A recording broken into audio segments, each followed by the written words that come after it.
Covering the JEA scandal and the now contentious back and forth between the utility and its former CEO. JEA filed a lawsuit calling Aaron Zahn a liar and demanding he pays back wages to the city. Well, Zahn's lawyer says JEA's legal team is trying to cover their own tails because they were full participants in JEA's controversial policy decisions last year. This is the letter from Aaron Zahn's attorney, John D. Mullen, demanding that JEA fulfill 42 records requests dating back to January. Mullen is addressing Jacksonville's Office of General Counsel when he writes, "It has become unequivocally clear that JEA, OGC, and certain public employees are willfully and knowingly failing to comply with the Public Records Act in order to veil the truth from the public and Mr. Zahn."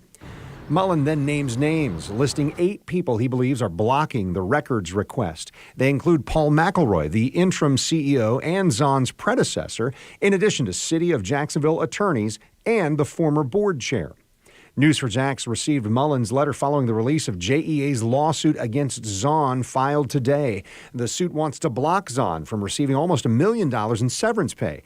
JEA also released a statement calling Zahn's demand for the money, quote, disappointing given the damage he has caused to JEA and the Jacksonville community. JEA's decision to terminate Mr. Zahn for cause was the right one, and JEA is fully committed to defending that decision in a transparent court proceeding.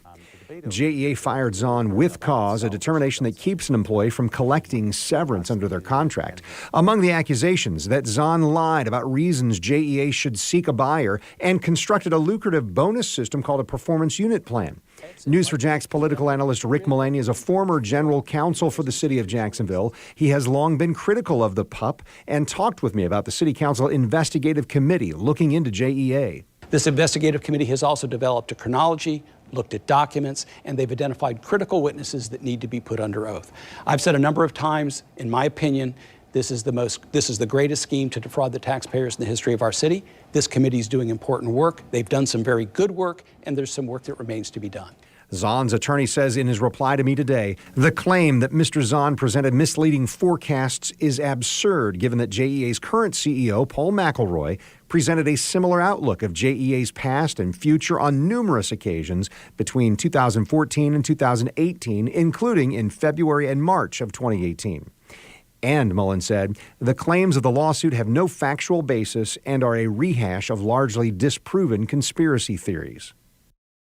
Zahn and his attorney have demanded JEA fulfill their records request by June 19th. JEA's lawsuit demands a jury by trial.